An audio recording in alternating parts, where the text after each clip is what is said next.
This is the Lone Crater YouTube. We hope this video helps. You're signed in and ready. Start by opening the OneDrive app from the system tray or menu bar. Once done, pause syncing so files don't change mid-process. This prevents accidental deletions. Make sure you've moved or backed up any files you want to keep to a separate folder or external drive, because deleting a backup removes files from the cloud and linked devices. If you're on Mac, find OneDrive in the menu bar. On Windows, use the taskbar icon to proceed immediately.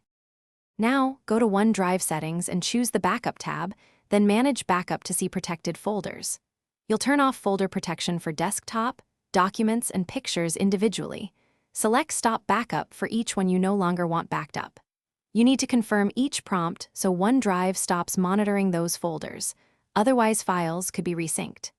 Make sure to wait for each confirmation message before moving to the next folder, because that ensures OneDrive has completed the unprotection step correctly.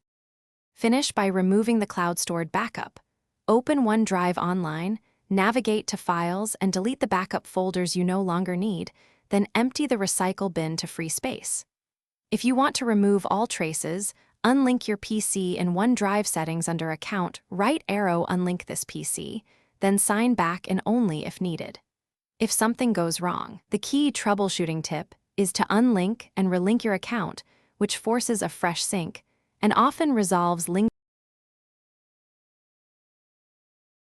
Thanks for watching.